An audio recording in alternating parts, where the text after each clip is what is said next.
से में बहुत फायदा मिलता है। बोलो जयकारा। जय। अंके वाले सोए नहीं है, वो भी जागते सुन रहे होंगे। बोलो श्री परमहंस दयाल जी महाराज की जय। बोलो नगली निवासी सतगुरु भगवान की जय। बोलो अम्बाला सतगुरु महाराज की जय। बोलो सारे सज्जन समाज की जय। सत्यं बोधमयं नरूपमल्लं प्रत्यक्षमेव सर्वेषां रत्नैर्मण्डितशिरशिशुप्रमुक्तं श्वेताम्बरे शोभितं मुक्तामालविभूषितं च हृदयं सिंहासने संस्थितं भक्तानां वरदं प्रसन्नवदनं श्री सद्गुरुं नौम्यहं श्री सद्गुरुं नौम्यहं। बंदों चरण सरोज गुरु मुद मंगलागार जय सेवक नर होते हैं भव सागर से पार, भव सागर से पार। गुरु जी के सिमरण मात्र से नाशत विघ्न अनंत तांते सर्वारंभ में ध्यावत है सब संत, ध्यावत है सब संत। ब्रह्मानंदम परम सुखम केवलम ज्ञान मूर्ति द्वंद्वातीतं गगन सदृशं तत्त्वमस्यादिलक्ष्यम् एकं नित्यं निर्मलमचलं सर्वति साक्षिभूतं भावातीतं त्रिगुणरहितं सद्गुरुं तं नमामि, सद्गुरुं तं नमामि। अखंडमंडलाकारं व्याप्तं येन चराचरं तत्पदं दर्शितमेन तस्मै श्री गुरुवे नमः, तस्मै श्री गुरुवे नमः। राम कृष्ण से को बड़ा तीनों तो गुरु की, तीन लोक के वेदनी सतगुरु आगे अधीन, सतगुरु आगे अधीन। गुरु ब्रह्मा गुरु विष्णु गुरुर्देवो महेश्वरा गुरुर् साक्षात् परम ब्रह्म तस्मै श्री गुरुवे नमः, तस्मै श्री गुरुवे नमः। तुमेव माता च पिता तुमेव बंधु च सखा तुमेव विद्या द्रविणं तुमेव सर्वं मम देव देव, तुमेव सर्वं मम देव देव। बोलो जयकारा। शिव महाराज की जय। जगत बंधनिया प्रातः समनिया अध्यक्ष मत के संस्थापक दादा गुरु श्री परमहंस दयाल जी महाराज जी के चरणों में मेरा साष्टांग दंडवत कोटि कोटि प्रणाम। नंगली निवासी गढ़गढ़वासी सभी के हृदय में निवास करने वाले सदगुरु भगवान जी के चरणों में साष्टांग दंडवत कोटि कोटि प्रणाम। अम्बाला वाले सदगुरु महाराज जी के चरणों में साष्टांग दंडवत कोटि कोटि प्रणाम। हमारे बीच सतपुरुष महात्मा जी के चरणों में दंडवत कोटि कोटि प्रणाम। अभी आपने उनको श्रवण किया और जैसा आपने देखा कि सारा काम अपना तन मन धन किसी चीज़ की परवाह न करते हुए सभी के बीच में, हमारे बीच में और किसी तो विशेषकर प्यार हैं, तो अपना आशीर्वाद देने के लिए हमारे बीच में आए। सारे जो भी शारीरिक या दूसरे कष्ट होते हैं उनकी परवाह न करते हुए हमारे बीच में पहुंचते हैं, तो हम इनका किस तरह धन्यवाद करें और इनका आशीर्वाद सभी पे बना रहे। जब तक कोई जगाने वाला हमें नहीं मिलता तब तक हम सोए रहते हैं, और जब थोड़ा सा झाग लगता है फिर कहीं हमारे को थोड़ी सी होश आती है। समय आपने देखा होगा कि सुई की टक टक टक टक बीतता जा रहा है, और हम क्या कर रहे हैं कि हम अपना 1 साल के बाद केक काट कर जन्मदिन मना रहे हैं, और बड़ी खुशियां, बड़े डैक जो आज हमारी जो अंग्रेजी सभ्यता है, हमें ये पता नहीं कि हमने एक बहुमूल्य साल, क्योंकि जब हम जन्म लेते हैं उसी समय हमारा सारा कुछ निश्चित हो जाता है कि कहाँ जन्म होगा, क्या आपका प्रारब्ध होगा, क्या आपके साथ घटनाएं घटेगी, सारा कुछ लिखा होता है। लेकिन हम जब इस संसार में आते हैं, काल और माया के जाल में जब फंस जाते हैं, तो हम सब सारा कुछ भूल जाते हैं।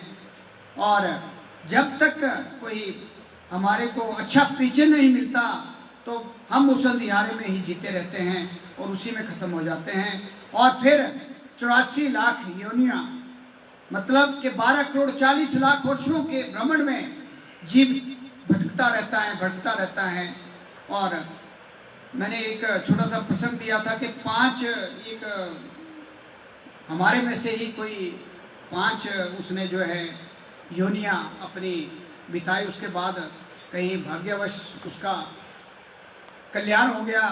कई बार ऐसा होता है कि अचानक पिछले जन्म के कहीं कोई हमारे अच्छे कर्म आ जाते हैं तो कल्याण हो जाता है। तो उसने बताया कि जब मैं गधा बना तो कैसे कैसे मुझे प्रताड़ना सहन करनी पड़ी, और फिर बिल्ली बना तो बिल्ली की उसने पूरी कथा सुनाई। उसके बाद वो घोड़ा बना, और एक बार पिस्सू की बात बताई कि पिस्सू बना।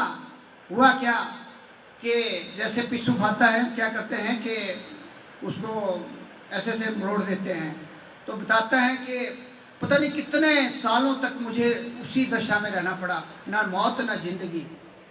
तो जब हमारी योनियां, अब अंतमता सोगता की बात दिन में चल रही थी कि अगर हमारा ध्यान धन संपत्ति में रहता है, जैसे बड़े बड़े करोड़पति अरबपति या जो माया से ज्यादा प्यार करते हैं, तो वो जाते हैं सांप योनि में। और सांप योनि हमारी 3.5 करोड़ वर्ष है। 3.5 करोड़ वर्षों में विभिन्न श्रेणियों के सांप बनते हैं। और ज्यादातर जो इस धन में जिसका ध्यान रहता है वो वैसे ही करते हैं जैसे कुबेर रक्षा करता है, वैसे ही सांप फन बन के उस गठड़ी के ऊपर बैठा रहता है, वही उसका जीवन होता है। तो इन चीज़ों से निकलने के लिए हमें कोई झाग लगाने वाला चाहिए। तो हमारे सप्रू वाले महात्मा जी आपके बीच में कितने सालों से, लेकिन मैंने देखा है कि हमारा जो आज का जीव है वो जागने को तैयार नहीं है, क्योंकि कर्म बनाने पड़ते हैं। सत्संग में आने के लिए हमें कर्म बनाने पड़ते हैं, तब जाके हम सत्संग में आते हैं, वरना बड़ा मुश्किल काम है। और वो तभी कृपा बनती है जब हम सही रास्ते में चलते हैं, वरना बहुत मुश्किल है। आपके यहाँ से भी उठ के चले जाते हैं, मैंने देखा है, या नींद में चले जाते हैं। तो अभी आपने सुना कि एक घड़ी आदि आदि से बुनियाद तुलसी संगत साध की हरे कोटि अपराध। अब इस पीछे को तुलसी बाबा ने पहले कहा था, पहले हम श्लोक सुना करते थे, लेकिन इसको प्रैक्टिकल रूप में आपने देखना है कि इसका मतलब क्या है। कि एक घड़ी, ये जो आपकी घड़ियां अभी आप जैसे 1 घंटे 1.5 घंटे से बैठे हुए हैं, आपके कम से कम नहीं तो 6 महीने जो आपने पाप किए हैं, पाप ऐसे नहीं होते कि आप करते हैं, नहीं, तन से मन से धन से अनजाने में आप जैसे आप सवेरे चलते हैं, कितने कीड़े मकोड़े हमारे पाँव के नीचे मरते हैं, कितने हम दूसरों के बारे में सोचते हैं, कोई अच्छा कोई बुरा, हमारी आंखें कितने कर्म करती हैं, हमारे कान कितने कर्म करते हैं। ये नहीं सोचो कि हमने तो कुछ नहीं किया। कई बार ऐसा प्रश्न उठता है कि हमने तो सारा जीवन ऐसे ही एक भी पाप नहीं किया, लेकिन जाने अनजाने में करोड़ों पाप हमारे दिन रात में हो रहे। 24,000 सांसों में से पता नहीं कितने हम कर रहे हैं। तो जो नाम है, नाम को पारस कहा गया है, पारसमणि, और जिसके पास पारसमणि होगी वो लोहे को जितना मर्जी सोना बना सकता है, जितना मर्जी कितना सोना, जितने भी खाने पूरे संसार के, उसको सोना बना सकता है। पारस एक ऐसा पत्थर होता है। तो नाम क्या है, अभी आपको ऐसे काफी बताया कि नाम से कितने फायदे हैं। तो मैं थोड़ा सा उसको, जो एक घड़ी आदि आदि से बुनियाद तुलसी संगत साथ की हरे कोटि अपराध, इसका मतलब क्या है कि 24 मिनट एक घड़ी, 12 मिनट आधी घड़ी, और आधी से बुनियाद 6 मिनट उससे आधी। जब आप सांस लेते हैं, जिसने नाम लिया है, मेरे ख्याल सभी नाम वाले हैं, कोई होगा एक आधा, सांस ऊपर को जाती है तो 3.5 करोड़। अब बच्चे कई बार प्रश्न करते हैं जो सप्तम और रज में फंसे हुए हैं, ब्रह्मा विष्णु शिव में, कि नहीं कई प्रश्न है उसमें, अब मैं वो लंबा प्रसंग हो जाएगा। तो इसमें मैं सीधा सा एक मेथड है कि पोथी पढ़ी पढ़ी जगमुआ, पंडित भया न कोई, 2.5 अक्षर प्रेम के पढ़े सो पंडित हुए। उस साथ में श्लोक आता था, लेकिन पता कब चला जब 50 साल के हो गए कि इसका मतलब क्या था, 2.5 अक्षर है क्या। तो जब हम गुरु महाराज द्वारा दिया गया जो 2.5 अक्षर का नाम है, उसकी दीक्षा जब हमारे को मिल जाती है, उसके क्या लाभ हैं कि जब हम सांस ऊपर को लेते हैं, 3.5 करोड़ रोम हमारे शरीर में जितने भी जीव संसार में हैं, जितने भी, चाहे छोटा है चाहे बड़ा है, उसके 3.5 करोड़ रोम हर जीव के शरीर में है। जब सांस ऊपर को जाती है तो आपके 3.5 करोड़ रोम खुल जाते हैं, और जब हम सांस नीचे को छोड़ते हैं तो 3.5 और उसमें जुड़ जाते हैं। मीनिंग देर भाई कि 6 सेकंड का प्रोसेस है जो अभ्यास करते हैं। 6 रख लो, 7 रख लो, 10 रख लो, मतलब इससे ज़्यादा नहीं लगता टाइम। तो 6 सेकंड में हमारे को 7 करोड़ का लाभ होता है। आप जो नाम जपते हैं, जो आधा घंटा, 1 घंटा, 5 मिनट, 6 मिनट, उसी पे मैं जा रहा हूँ कि 7 करोड़ मिनट मतलब 6 सेकंड और 10 के 60, 1 मिनट में 70 करोड़ आपने कमा लिए। और अगर हमने दूसरे तरीके में जाना हो, पुण्य और उसका चलता है, अगर देवी देवताओं में जाना है तो वहाँ हम राम राम भी कहेंगे। मान लो आपने किसी गुरु, सोकाल्ड गुरु से नाम लिया है कि आप राम राम बोलो, या कृष्ण कृष्ण बोलो, या राधे राधे बोलो, कितना जप लोगे आप। मान लो 6 घंटे दिन में, 6 घंटे सवेरे के टाइम लगाते, 6 शाम के 12 लगाते, आप कितनी मालाएं करेंगे, ये अपने आप से प्रश्न करना है। और अगर आप नाम के जरिए, दीक्षित नाम से अगर आप 6 मिनट बैठेंगे तो आपका जो 24 घंटे में हमने तन मन वचन और कर्म से जो पाप किए हैं उसका सफाया हो जाएगा, केवल 6 मिनट के अभ्यास। और 12 मिनट करेंगे तो आपकी जो संचित कर्मों की जो हम जब से चले हुए हैं वो आपके धीरे धीरे जो है, जैसे अभी आपको पता है कि एक तीली छोटी सी, वो जो बड़ा भारी आपने कुन्नो लगाया, थोड़ी सी चिंगारी लगाओ, एकदम भस्म हो जाता है, आग से खत्म हो जाता है। उसी तरह जो हमारे संचित कर्म चले हुए हैं, जब से हम इस संसार में आए हुए करोड़ों वर्ष हो गए हैं, चलिए कितनी बार हमने जन्म ले लिया, मनुष्य का भी ले लिया होगा, लेकिन हमारे को रास्ता नहीं मिला आगे जाने का। जब तक हमारे को रास्ता नहीं मिलेगा तो हम भटकते रहेंगे। वो आना है, जाना है, वो चला रहेगा, आवागमन का चक्कर भी नहीं खत्म होता।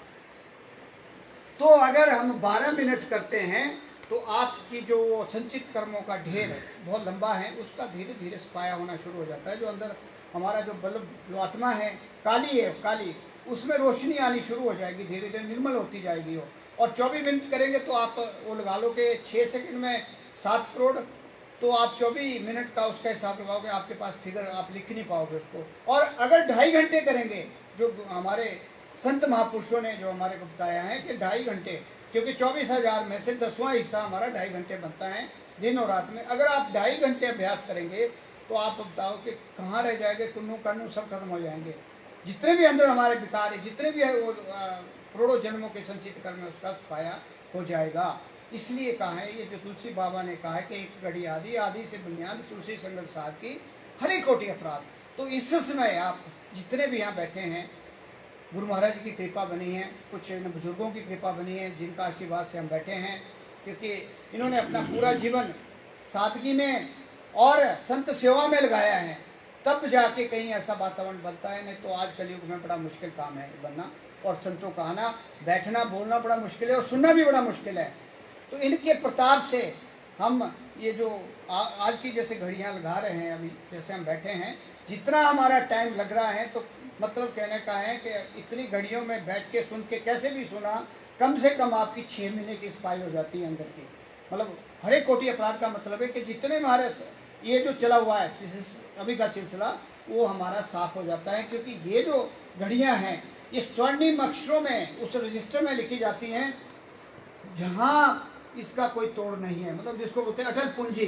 बाकी संसार की पूंजी सारी यहाँ की यहाँ रह जाएगी, चाहे आप अरबोपति खरबोपति जितने मर्जी बना लो, आपके साथ सुन भी नहीं जाएगी, लेकिन ये पूंजी आपकी अटल रहेगी और ये आगे काम करेगी। मान लो हम अधूरे भी रह जाते हैं, जैसे परीक्षा में बैठे, मान लो हमारे सप्लीमेंट्री आती है, तो हमारे को मौका मिलता है आगे, भाई एक पेपर दो, आप तैयारी करेंगे आप, तो उसमें पास हो जाएंगे, आगे बढ़ेंगे आप। तो ये हमारी पूंजी अटल पूंजी है, और ये पूंजी महापुरुषों के अनुसार तब तक हमारे साथ रहेगी जब तक हम अपने सतखंड में, अपने लोक में नहीं पहुंच जाएंगे, जिसको निजधाम कहते हैं। तो इसलिए ये जो घड़ियां हैं, इसका हमने पूरा लाभ उठाना है। मैं एक छोटा सा प्रसंग आपको इसी विषय में कि हम क्या करते हैं और गुरु महाराज जी हमें कैसे आगे बढ़ाते हैं, जीवन का मकसद क्या होना चाहिए। तो एक बार क्या हुआ कि एक सेठ जो मतलब जो है, उसके पास संत महापुरुष लोग आते रहते थे, वो सेवा करता रहता था। तो समय का तकाजा है, जब हम अच्छे कर्म करते हैं तो कुछ ना कुछ हमारे को ऊपर की परतें मिलती रहती हैं। तो एक बार क्या हुआ कि अचानक से एक महात्मा जी आए, और उनके पास वो जो पार्स पत्थर था, उसके कामों को देखते हुए, उसकी सेवा भाव को देखते हुए, उसका जनता के प्रति भाव को देखकर वो जो पार्स पत्थर था वो उसको दे दिया, और कहा कि आप अपना भी कल्याण करो और जनता का भी कल्याण करो। तो हुआ क्या कि उसने क्या किया, सबसे पहला काम किया कि अपना पूरा खजाना भर लिया उसने, जितनी उसको जरूरत थी, क्योंकि पार से जितना भी लोहा था वो सारा बना के जब उसको संतुष्टि हो गई, तो एक दिन उसने अपने मंत्रियों से कहा कि मैं दरबार लगा रहा हूँ, और जितने भी राज्य के लोग हैं सबको ये संदेश भेज दो कि मैं मतलब कल से जो है सबको सोना बांटना शुरू करूँगा, उनके अनुसार जितनी उनकी आवश्यकता है उसके अनुसार सोना बांटना शुरू करूँगा। तो अगले दिन क्या हुआ कि उसने अपने मंत्रियों के साथ, वहाँ कोई एक नदी होती थी साथ ही, सोना बांटना शुरू किया, बड़ी नहा धो के जो भी मुहूर्त निकाल के। तो एक दिन हुआ, 2 दिन हुआ, काफ़ी लंबा काम चल रहा था, बांटता गया और पाठ से बनाता गया। तो एक दिन क्या हुआ अचानक कि उनके जो गुरु थे, जिनसे उन्होंने शिक्षा प्राप्त की थी, जैसे आप लोग पढ़ाई करते हैं, मान लो जैसे हमारे 8वीं में पढ़ाती थी मैडम, तो मेरे को आज तक याद है कि उन्होंने जो हमारे को गुरु दिया था अंग्रेजी का, वो आज तक काम कर रहा है। मतलब ऐसे टीचर होते हैं जो हमारे को एक लाइन दे देते हैं, पढ़ाने वाले जो टीचर होते हैं, तो उनका एक गुरु जो जिसने वो संस्कार दिए थे, उसको पढ़ाई कराई थी, और वो कई लाइन में खड़े थे। तो हुआ क्या कि जब उन्होंने देखा और उनको पहचान लिया कि तो मेरे गुरुदेव भी हैं, और इनकी वजह से मेरा इतना बड़ा कारोबार, इतना अच्छा धंधा, इतना अच्छा मैं मतलब आगे बढ़ रहा हूँ, तो वो अपनी कुर्सी से उठे जहाँ उन्होंने दरबार लगाया था, और उनके पास पहुँचे, उनके चरण स्पर्श किए, और उनके मन में ख्याल आया, क्योंकि तकरीबन जनता को तो सोना बांट ही चुके थे, और जैसे हमें ख्याल आता है कि इनसे हमने बहुत कुछ गेन किया है, तो श्रद्धा भाव होता है एक। तो उनका मन में आया कि क्यों ना इस पत्थर को अपने गुरु जी को दे दूं, ताकि वो अपना जो सारा जीवन है जो बड़े आराम से और धनड्या होके जिए। तो उन्होंने क्या किया कि बजाय सोने के उन्हें वो पत्थर ऑफर किया और उनको दिया, तो वो बड़े लाल पीले हो गए। कहते आपको शर्म नहीं आती कि बाकियों को आप सोने के भर भर के बोरियां दे रहे हैं, मुझे ये टूटा हुआ पत्थर दे रहे हैं। मतलब ऐसा भाव जैसा था। तो गुस्से में क्या हुआ कि वहाँ एक नदी थी साथ ही, तो जैसे ही उनको गुस्सा आया, उन्होंने वो पत्थर को नदी को फेंकने की कोशिश कर रहे थे। जितने में गुरु महाराज वो दौड़े वहाँ से, वो सेठ राजा तो दौड़ा, तो उतने में जो है जैसे वो ऑफर किया, वो जो पत्थर है उसने जो है उसमें फेंक दिया, क्या नाम है, पानी में, वो चला गया। उसके बाद राजा ने कहा कि आपने जो ये पार्स जो ये पत्थर था जिससे सोना बनता था, लोहे का सोना बनता था, उसी की वजह से मैंने जो है एक खजाना भरा, और इतने लोगों को मैंने इसी से जो है सोने को परिवर्तित करके जो है ये लोहे को सोने में परिवर्तित करके मैंने जो है सारे राज्य में बांटा। और ये पत्थर जो था ये पार्स मनी था, कोई साधारण पत्थर नहीं था। तो अब उसको टीचर को कोई पता नहीं कि पार्स क्या होता है, उसके लिए तो छोटा सा पत्थर है। इसी तरह हमारा जो जीवन है, हम क्या कर रहे हैं कि हमें ये जो नाम का जो पार्स मनी है, ये किसी किसी जीव करोड़ों में एक आधे को मिला हुआ है, सबको नहीं मिलता है। लेकिन मिलने के बावजूद भी हम क्या कर रहे हैं, जैसे कबीर जी कहते हैं, कहता हूं कहीं जात हूं, कहां बजाऊं ढोल,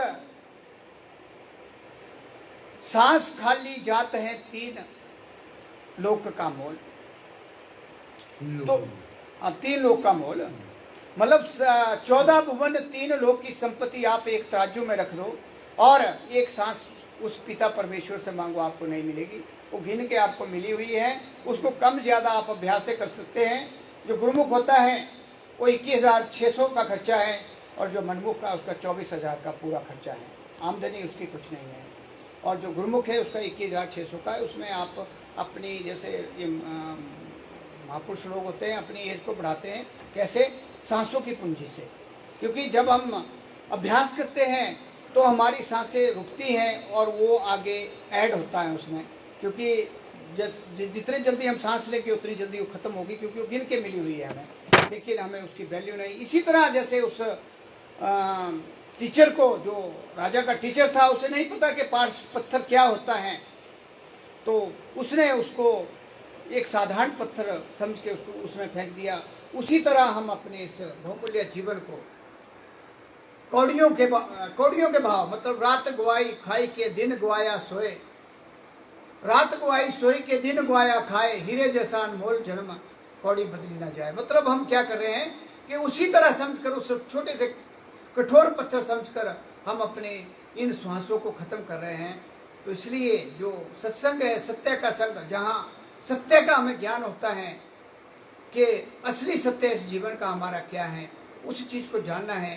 कहीं उसी टीचर की तरह, वैसे तो पढ़ाने में ठीक था, लेकिन जिस चीज की हमें पहचान ही नहीं, अब जैसे मनमुख है उसको नहीं कोई पता नहीं कि ये नाम है क्या, क्योंकि उसने पढ़ा है, श्लोक पढ़ा है, उसको ये नहीं पता ये घड़ी क्या होती है, आधी घड़ी क्या होती है।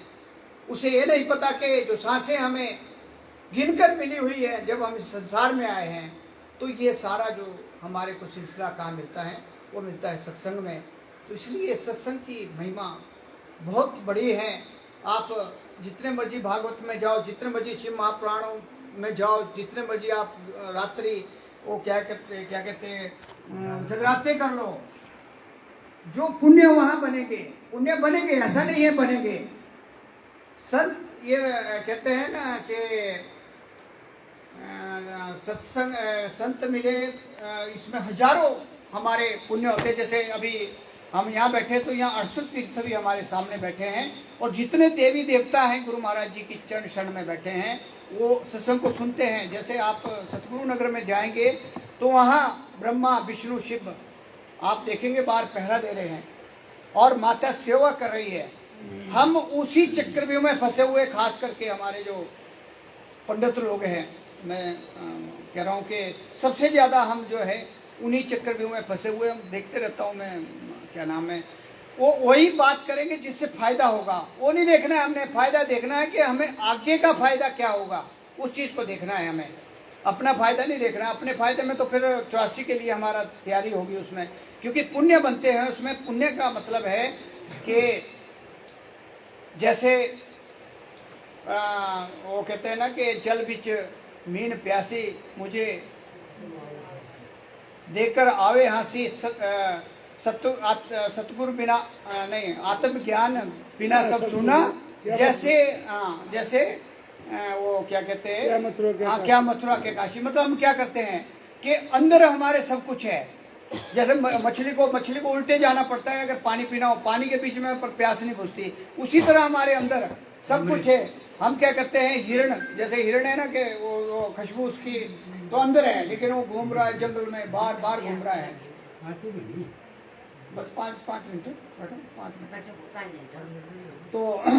तो इसी तरह हमने अपने आप को जानना है कि ये जो हम जितना भी ये करते हैं, भागवत है, शिव महापुराण है और सारी चीजें, इसके पुण्य बनते हैं। लेकिन अगर हम मनमुखी रहें तो क्या होता है कि जब हमारी यात्रा शुरू होती है गरुड़ पुराण के अनुसार, हमारे पुण्य पहले तो हमारे को बांधा जाता है जंजीरों में, और फिर क्या करते हैं वो यमदूत जो होते हैं, जब हमारे को जैसे अभी प्यास लगी, पानी आपको चाहिए होता है, वहाँ खर्चा होता है हमारा, वो मांगते हैं उस पुण्य में से कि एक पानी का गिलास लेना तो मुझे इतने पुण्य चाहिए, फिर आपको पानी मिलेगा, नहीं तो आपकी बहुत दशा होती है। फिर आगे खाना मिलेगा रास्ते में, फिर उसके लिए पुण्य मांगेंगे। और जब हम दरबार में पहुंचेंगे 18 दिन, जितना भी प्रोसेस है, 1 साल जैसे भी मानते हैं, अपने अपना ढंग है इसका, 18 दिनों से कहते हैं, साल भी कहते हैं। तो वहाँ जब पेशी लगती है तो हमारे पुण्य क्षीण हो जाते हैं। आपने जितने धाम किए, आपने जितने मंत्र पढ़े, आपने जितने पूजा की, वो सारे पुण्य में आते हैं। उसमें लिखा गया है कि 80% प्लस होने चाहिए अगर आपने मानव जीवन में आना है पुण्य में। और ऐसे जीव इस संसार में बड़े कम मिलेंगे, रेयर का रेयर केस में मिलेंगे जिसके 80% पुण्य होंगे। मतलब वो 24 घंटे में से 18 घंटे भक्ति में रहेगा, तब बन सकते हैं। उसी में देवी देवता बनते हैं। देवी देवताओं के पास 90% पुण्य होते हैं, वो देवी देवता बनते हैं। 10% के लिए उनको फिर आना पड़ता है, किसी अच्छी माँ के गर्भ से जन्म लेना पड़ता है और फिर नाम जपना पड़ता है। उसके बाद उनकी मुक्ति होती है, तब वो जा सकते हैं सतखंड में।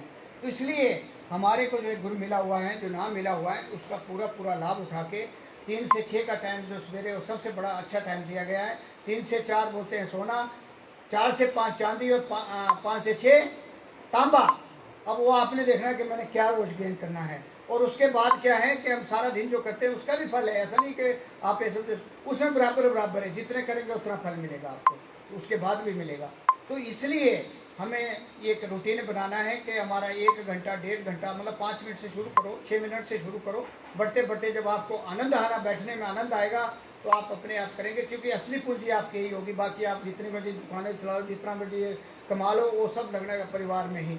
और परिवार का बताया है कि पत्नी मकान और सारा समाज शमशान, और उसके बाद बेटा बेटी अग्निदान, और उसके बाद ठंडक पाल। उसके बाद आप अकेले होंगे, वहाँ कोई नहीं होगा आपके साथ, केवल आपके कर्म, जो आपने जैसे अभी सत्संग सुना, इसका फायदा होगा, जो आपने अच्छे काम किए उसका फायदा होगा।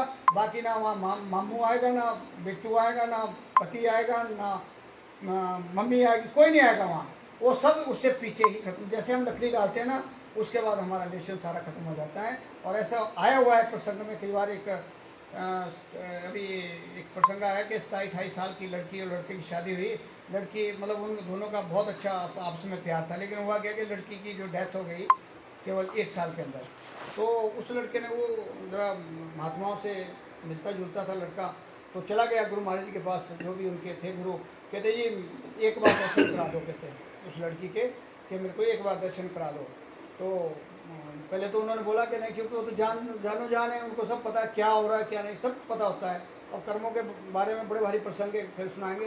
तो हुआ क्या कि गुरु महाराज ने मना किया कि नहीं भाई, जो हो गया कोई बात नहीं, अपना जीवन नहीं करते, एक बार दर्शन हुआ। तो माना ही नहीं, रो गया, पाँव में पड़ गया, लंबा पड़ गया।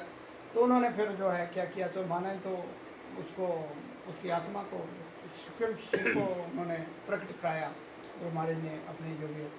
जब उसको भेजा, तो जब आपस में बात होने लगी, तो उसने, लड़की ने बोला कि हुआ रही हो, कि तुम कौन हो। कहते हैं मैंने तो अपनी जगह अपना स्थान ले लिया है, आप है कौन। मतलब उसको इतना टॉर्चर किया कि उसके बाद उस लड़के को पता लगा कि ये जीवन, ये तो सारा खिलौना है, ये सारा मिथ्या है, ये सारा बाहर का है। मतलब जो हम ये 9 इंद्रियों का प्रयोग कर रहे हैं, उससे ये जितना भी कुछ दिख रहा है सब मिथ्या है। हम जितना मर्जी करीब जा लें, कुछ नहीं है, केवल स्वार्थ का रिश्ता है, हमें उसको निभाना है। जैसे बोलते हैं, पाँव से रास्ता चले सुर तो भगवान में, हाथ तो हो काम में, दिल रहे ध्यान में, राखो तुम भगवान से मतलब, करो काम दुनिया का, रहो दुनिया में, छोड़ो राम दुनिया का। ऐसे बन जाए। मतलब गुरुमुख का मतलब ये कि दुनिया में रहना है, लेकिन डिफरेंस रखना है, चिपकना नहीं है। मतलब जो बंधन है वो चिपकरे हम। ये मेरा तो तू मैं देखता रहता हूँ, महात्माओं को देखता मैं, वो चिपके हुए बच्चों में। अरे भाई, ये तो सारा खेल है, इस खेल से बाहर निकलिए। माया का जाल है, उसमें फंसे हुए हम सब। बड़े बड़े देखे मैंने, वो वहाँ चिपके हुए। अरे भाई, जितनी की तुम्हारी वो है ना, उसको संभालो, बाकी अपना काम करो। हाँ ठीक है, संभालो, हम कह रहे, लेकिन 2.5 घंटे अपने दो पहले, उसके बाद आप संभालो, उसके बाद जो मर्जी करो। हमारे संत महापुरुष कभी नहीं कहते कि आप सब काम करो, कहते, लेकिन 2.5 घंटे मुझे दो, डेली 2.5 घंटे देने हैं। तो मैं समय आपका ज़्यादा ले लिया, ज़्यादा समय ना लेता हुआ, और मैं यही कहूँगा कि हमारे माता जी की वजह से ये सारा जो आज बना संगम, ये आज प्रयाग हम नहाए, और ये घड़ियाँ हमारी सभी की, जितने भी जीव आए, जितने भी गिन चुन के जीव आते हैं, वो सुनहरे अक्षरों में हमारी एंटर हो जाती हैं। ये पक्का है, डेफिनेट है। इसमें कोई शक वाली बात नहीं है। और हमारे सफाई होती रहती है। आप अगर आज सत्संग में आए, अगर आगे सत्संग होता है तो आप एकदम आपका बनेगा, क्यों? तब तक आपकी सफाई रहेगी। अगर ज़्यादा समय हो गया तो फिर आप फिर वहीं चले जाएंगे, क्योंकि फिर वो कालक जैसे किचन में रखती है ना बल्ब में, हम 6 महीने साफ नहीं करो तो धुंधला पड़ जाता है, उसी तरह हमारा ये अंदर का हिसाब किताब है। तो इसलिए सत्संग का होना जरूरी है। और कोशिश करो कि चाहे जहाँ भी मिले, जैसा भी मिले, वहाँ बैठो थोड़ी देर के लिए, उससे आपकी सफाई होगी। अंदर की सफाई जब तक नहीं होगी तब तक हम आगे नहीं बढ़ सकते। तो बोलो जयकारा, बोलो मेरे श्री सतगुरु आज की जय। बोलो श्री परमहंस दयाल जी महाराज की जय। बोलो नगली निवासी सतगुरु भगवान की जय।